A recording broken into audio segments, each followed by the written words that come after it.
in the closing lesson. తెలుగా ఒరే subject ఎక్కడరా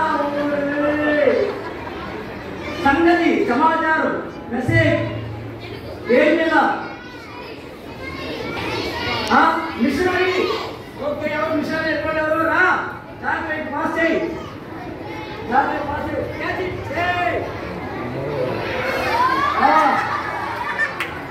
right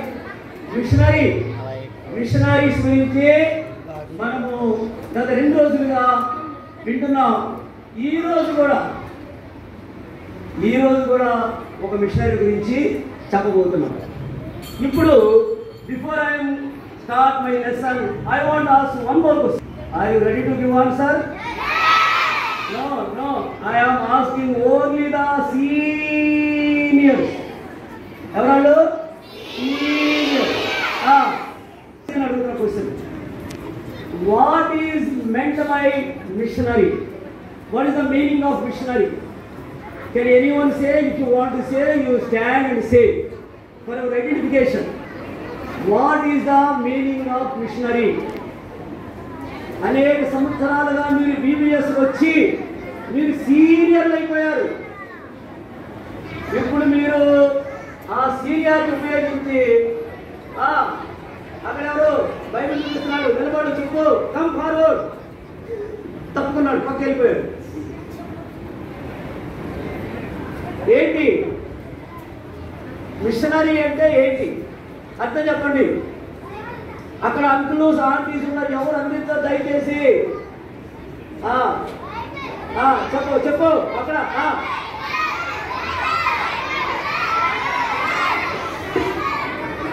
ఏదో మనందా కలెక్షన్ చేయాలని చెప్తున్నారు.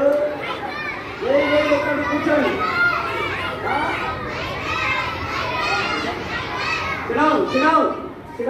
John Samuel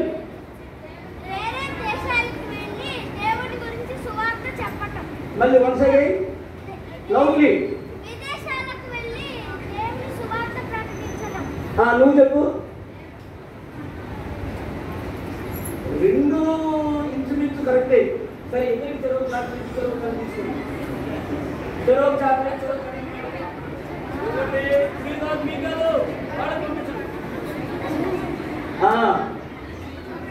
The meaning of missionary is a person sent to a person ఏంటంటే person sent on a religious purpose, especially one sent to promote the Christianity in a foreign land and foreign country. Once again I will tell you, a person sent on a religious purpose, especially one sent to promote the Christianity in a foreign country.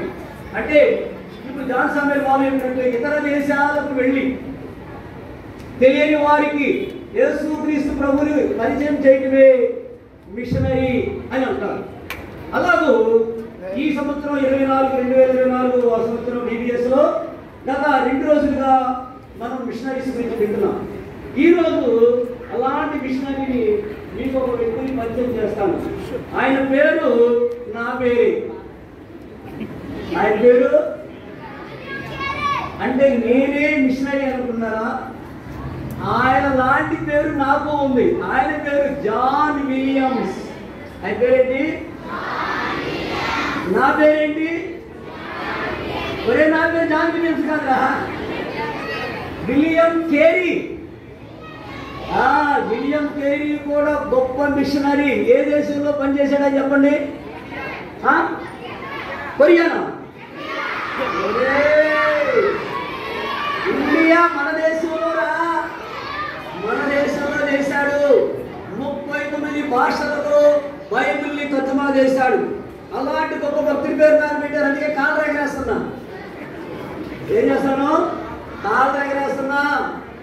కానీ అంత భక్తుడి కాలేపోయా. అందువల్ల ఈ John Williams లో కూడా సగం పేరు నాకు తెలిసింది, విలియమ్స్ అని.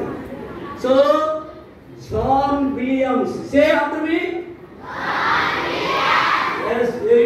జాన్ విలియమ్స్ అనేటువంటి ఇంగ్లాండ్ దేశానికి చెందిన ఒక యవనస్తుడు.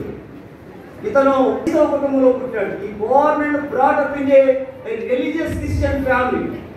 చాలా మంచి క్రైస్తవ కుటుంబంలో పుట్టి పెరిగాడు. వాళ్ళ తల్లిదండ్రులు చాలా దైవభక్తి కలిగిన వారు. చిన్నప్పటి నుంచే మీకులాగా బీబీఎస్, సండే స్కూల్, సువార్త అన్నిటిలో పాల్గొన్నాడు. వాళ్ళ సంఘ సేవకులతో కలిసి సువార్త వెళ్ళేవాడు, వచ్చేవాడు. చాలా మంచివాడు, నమ్మకస్తుడు.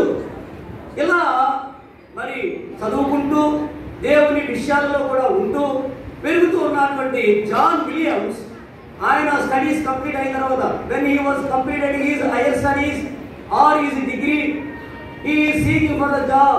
When he was seeking a job in a iron mangle అంటే ఒక ఉద్యోగం కోసం ప్రయత్నం చేస్తున్న సందర్భంలో ఒక ఇనుప వ్యాపారి దగ్గర, ఒక ఐరన్ వ్యాపారి దగ్గర అతనికి ఉద్యోగం దొరికితే చాలా నమ్మకంగా మీకులాగా మీరు ఎలా ప్రతిరోజు బీబీఎస్కి 6 అంటే 7కి, 7 అంటే 7:30కి వస్తున్నారో అలాగే వస్తున్నారు. ఎన్ని గంటలు వస్తారు మీరు?